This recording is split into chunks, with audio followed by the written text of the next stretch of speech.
But after courtship, we what? We go into engagement. So when we're in courtship, our parents may not know. We see, it may take me 5 years, 4 years before I introduce you to my parents. But the day I introduce you to my parents, we may be in courtship. I may not even tell my parents about it. But when I know that it's the right time for me to go home and tell my parents, it's still courtship. But the day my dowry is paid, I'm engaged to you. And that is the biblical understanding of marriage.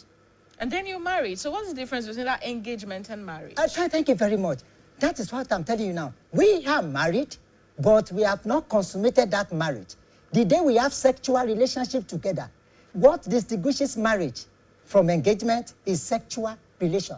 If you go to the book of Matthew chapter 2, when Bible says Joseph was espoused to Mary, but they didn't sleep with each other. And Bible says, do not be afraid to take what? Mary as your wife. As your wife, not as your future partner. Are you getting what I'm saying now? If you read Deuteronomy chapter 25, the Bible says when a lady is espoused to a man, if they have sexual relationship, they have committed adultery already.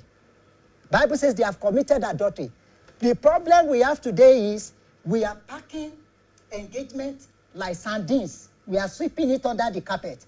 Our children do not understand what it means to what? To be engaged.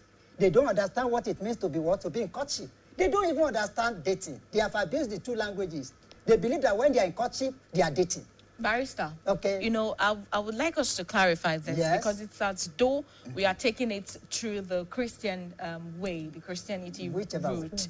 Because if you look at some Muslims, they believe that you can be pregnant with marriage, like before marriage, then they'll be able to know that, okay, we are testing the waters. I already know that. So once we are married, we would not have any issues as regards giving birth. So what is your view as regards that? Because to me, I really do not see a big deal as to it. Okay, thank you very much. If you may ask me, because we have to cut across the board. That is the time of testing. And I have an avalanche of cases whereby if you don't test before that marriage, you may marry somebody who is impotent. Truly. Because Mommy was talking about tradition, and tradition is relative. It is generic. What is traditional to me may be different from what is traditional to her. You understand? Even some parents will tell you that, look, I want your partner to test you. I want you to test. I guess when Mommy said traditional, we're talking about the Yoruba culture. Yoruba culture, but what we are talking about cuts across the board. You understand? But I must confess to you, the English tradition sometimes is universal. No tradition will allow 2 young men to be sleeping with each other when they are not what? Married. No tradition will accept that. But culture too, do you understand? So like the question she was asking me, you are talking about the other religion. So if we are to take the vantage point or what view of the other religion, well, I will say they too, they want to play safe. Of course, we have to play safe and say, okay, if they say, go to that person and let the person what? Have the bite of the forbidden fruit. Not that person, your husband, your prospect, like your husband in view, like it is already sealed. It is not, okay, which level? Which level? Tell me the level they are yet to have the nikah, you know, the normal Islamic marriage. They are married. I've told you, let me tell you, the problem is we complicate issues. I've told you the biblical vantage point that when 2 people are engaged, they are not married. The way we call marriage, it is English that has changed the whole thing.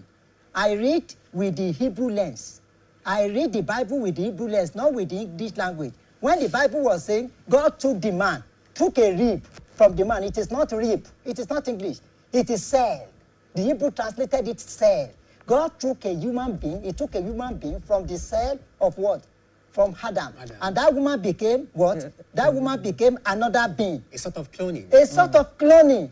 And when we say something is cloning, I must confess to you, Bible says we are one. I and my wife, we are not one, no. No, when we say one is generic. Are you getting what I'm saying now? Bond is what God is talking about there. I'm not a woman. I can't be my wife. My wife cannot be me. We are 2 unique guys bonding together. Are you getting now? I must respect her feminine what? Aspects. She must respect my masculine aspect. I know there are some roles my wife has got to play. There are some roles I've got to play. But something is binding us together. And that is why the Bible says what the Lord has joined together, let no man put asunder. So the view of oneness is also generic. Okay, now, because of what you said, I want to come to Mommy now, but I want us to be clear about something. So if I get you correctly. Okay, got me. Where there is consent. Where there's consent of the parents. Already. Don't let us give it religious coloration. Marriage is already Marriage has taken place. So if sex takes place in that situation, no, let me it tell should you. not be good. Let me give wrong. it to you. Which church did Adam conduct his wedding? Definitely not. The wedding at Cana was not done in the church. It was a societal wedding. The true consent of the parents is what cause about what? Is what bring about marriage. Nothing more, nothing else, and nothing less. So if the consent is secured. If the consent of the parents is secured, okay, what if they impregnated each other? Would they say they are not what? They are not husband and wife again? Great. Okay, mommy will have to respond to this. All right, ma. Oh, it is beautiful. Now, it is very needful for us to know that the moment a lady gives her consent to the man, and they agree that in future we are going to get married, what is taking place now is what we call courtship. In other words, they are preparing, it's a period when they understand one another, when they know the do's and don'ts of one another to a good extent. There is no way that they can know themselves inside out until they get into the marriage proper. But what we call marriage, traditionally, culturally, is the consent of the parents of the groom and parents of the bride coming together and sealing it. When that one is done, sincerely, they are married, traditionally. Do you get it? But with the introduction of the English culture to our marriages, that is why now there is no